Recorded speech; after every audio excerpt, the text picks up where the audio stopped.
Hello everyone. Welcome to Words and Wonders. Today I will be reading one of the many stories by H.P. Lovecraft, The Statement of Randolph Carter. Please like and subscribe if you like what I do here. Now, let's begin. I repeat to you, gentlemen, that your inquisition is fruitless. Detain me here forever if you will. Confine or execute me if you must have a victim to propitiate the illusion you call justice. But I can say no more than I have said already. Everything that I can remember I have told with perfect candor. Nothing has been distorted or concealed, and if anything remains vague, it is only because of the dark cloud which has come over my mind. That cloud and the nebulous nature of the horrors which brought it upon me. Again I say, I do not know what has become of Harley Warren, though I think, almost hope, that he is in peaceful oblivion, if there be anywhere so blessed a thing. It is true that I have for 5 years been his closest friend, and a partial sharer of his terrible researches into the unknown. I will not deny, though my memory is uncertain and indistinct, that this witness of yours may have seen us together, as he says, on the Gainesville Pike, walking toward Big Cypress Swamp at 11:30 on that awful night, that we bore electric lanterns, spades, and a curious coil of wire which attached instruments, I will even affirm. For these things all played a part in the single hideous scene which remains burned into my shaken recollection. But of what followed, and of the reason I was found alone and dazed on the edge of the swamp next morning, I must insist that I know nothing, save what I have told you over and over again. You say to me that there is nothing in the swamp or near it which could form the setting of that frightful episode. I reply that I know nothing beyond what I saw. Vision or nightmare it may have been. Vision or nightmare I fervently hope it was. Yet it is all that my mind retains of what took place in those shocking hours, after we left the sight of men. And why Harley Warren did not return, he or his shade, or some nameless thing I cannot describe, alone can tell. As I have said before, the weird studies of Harley Warren were well known to me, and to some extent shared by me. Of his vast collection of strange rare books on forbidden subjects, I have read all that are written in the languages of which I am master, but these are few as compared with those in languages I cannot understand. Most, I believe, are in Arabic, and the fiend-inspired book which brought on the end, the book which he carried in his pocket out of the world, was written in characters whose like I never saw elsewhere. Warren would never tell me just what was in that book. As to the nature of our studies, must I say again that I no longer retain full comprehension. It seems to me rather merciful that I do not, for they were terrible studies, which I pursued more through reluctant fascination than through actual inclination.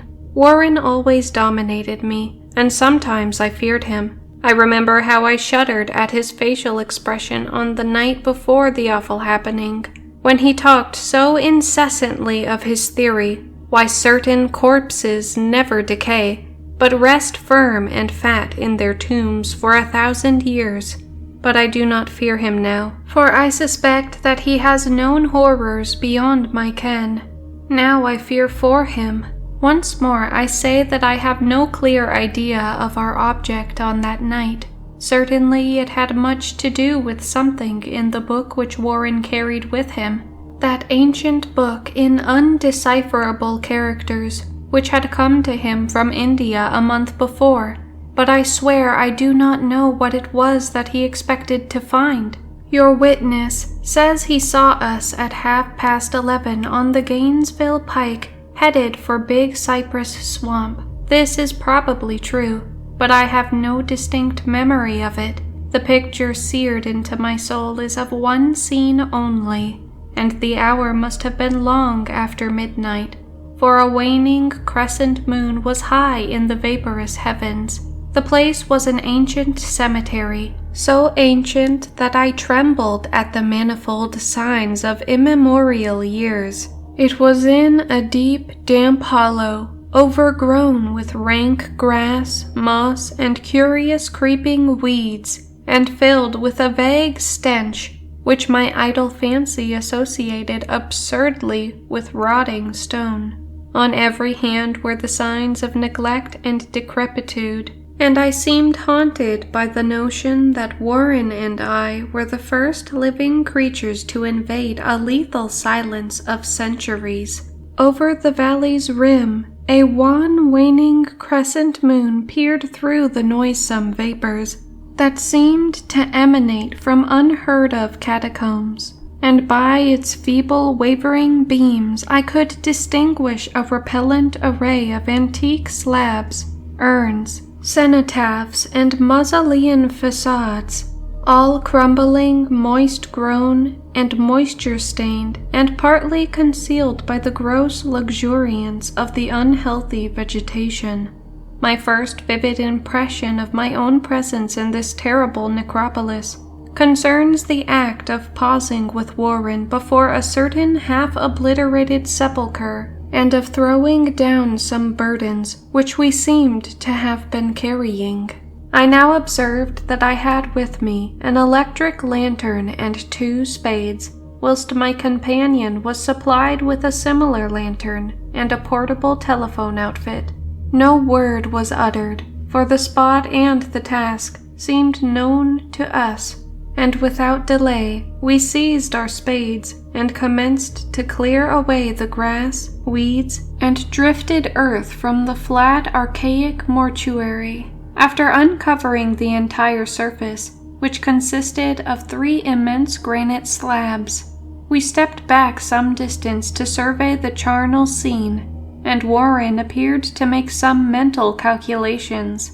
Then he returned to the sepulchre, and using his spade as a lever, sought to pry up the slab lying nearest to the stony ruin which may have been a monument in its day. He did not succeed, and motioned me to come to his assistance. Finally, our combined strength loosened the stone, which we raised and tipped to one side. The removal of the slab revealed a black aperture from which rushed an effluence of miasmal gases so nauseous that we started back in horror. After an interval, however, we approached the pit again and found the exhalations less unbearable. Our lanterns disclosed the top of a flight of stone steps, dripping with some detestable ichor of the inner earth, and boarded by moist walls encrusted with niter. And now for the first time my memory records verbal discourse, Warren addressing me at length in his mellow tenor voice, a voice singularly unperturbed by our awesome surroundings. "I'm sorry to have to ask you to stay on the surface," he said, "but it would be a crime to let anyone with your frail nerves go down there. You can't imagine, even from what you have read and from what I've told you, and things I shall have to see and do. It's fiendish work, Carter, and I doubt if any man without ironclad sensibilities could ever see it through and come up alive and sane. I don't wish to offend you, and heaven knows I'd be glad enough to have you with me, but the responsibility is in a certain sense mine, and I couldn't drag a bundle of nerves like you down to probable death or madness. I tell you, you can't imagine what the thing is really like, but I promise to keep you informed over the telephone of every move. You see, I've enough wire here to reach to the center of the earth and back."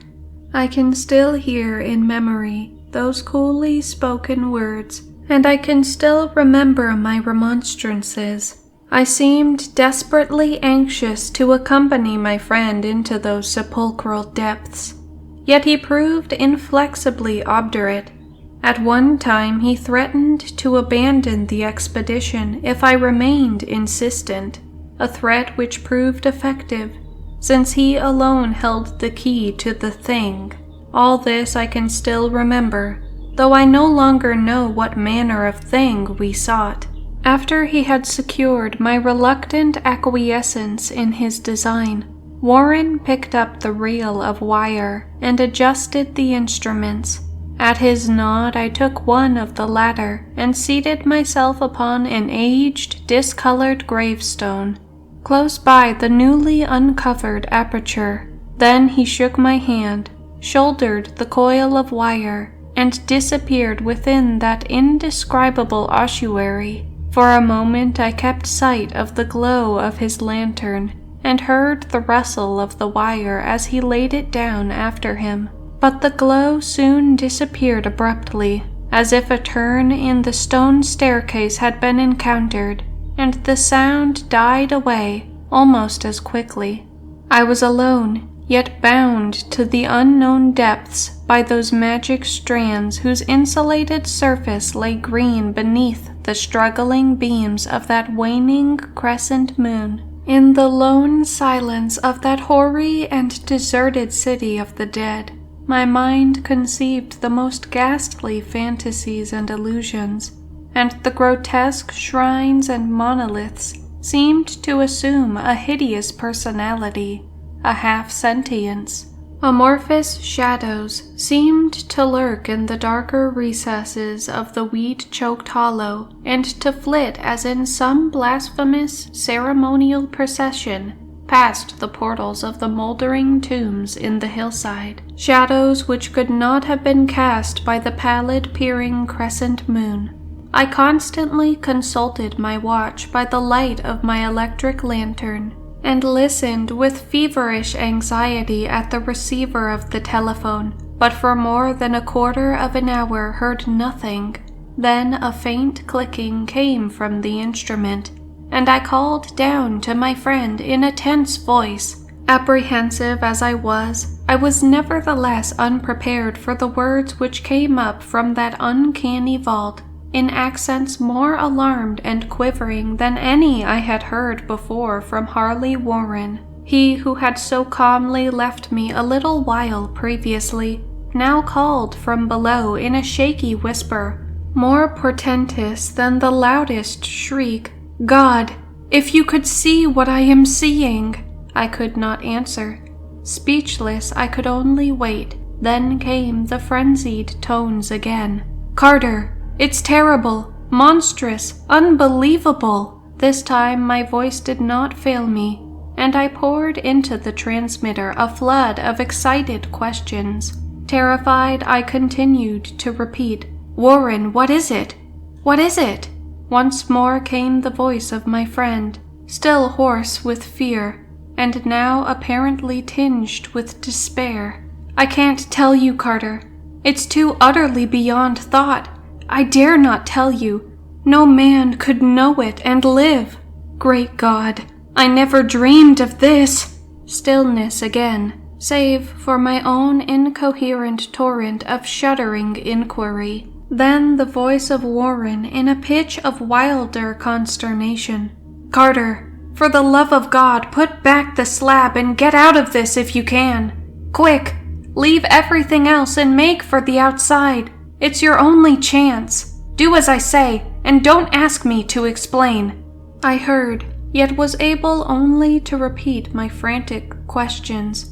Around me were the tombs and the darkness and the shadows. Below me some peril beyond the radius of the human imagination, but my friend was in greater danger than I, and through my fear I felt a vague resentment that he should deem me capable of deserting him under such circumstances.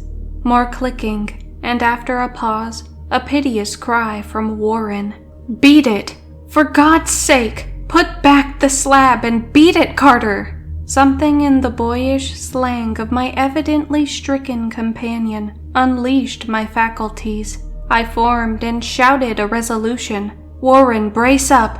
I'm coming down." But at this offer the tone of my auditor changed to a scream of utter despair.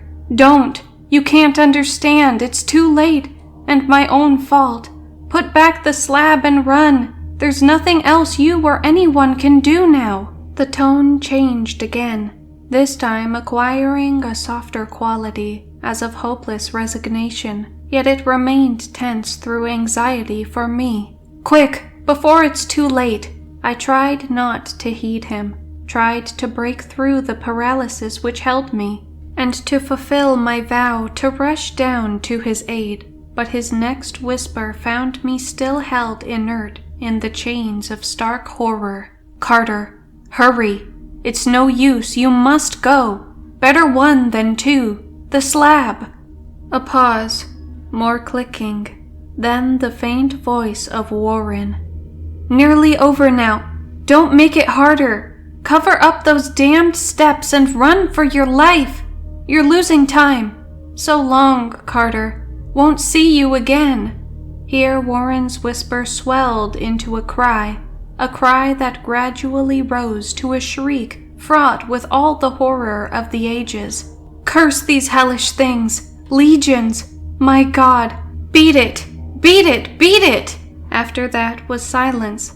I know not how many interminable eons I sat stupefied, whispering, muttering, calling, screaming into the telephone.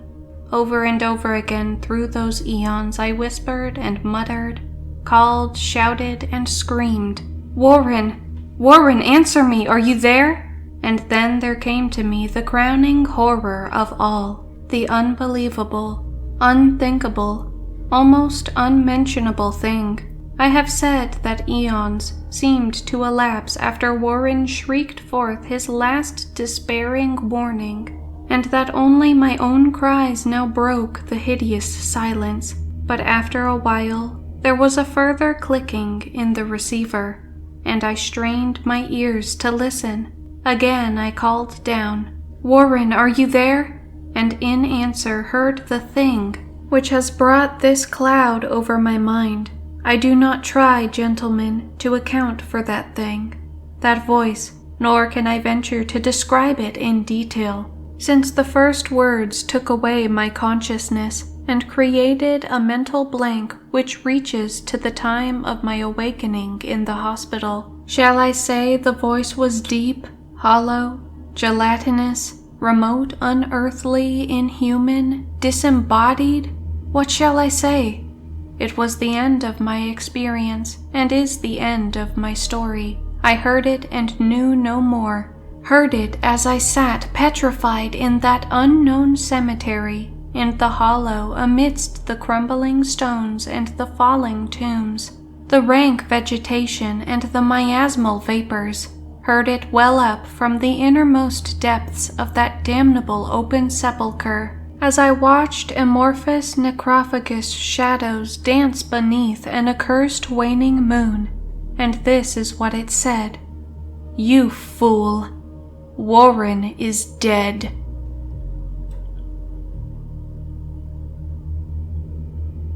Thank you guys for watching, and if you would like to hear more stories like this, feel free to like, subscribe, and comment down below.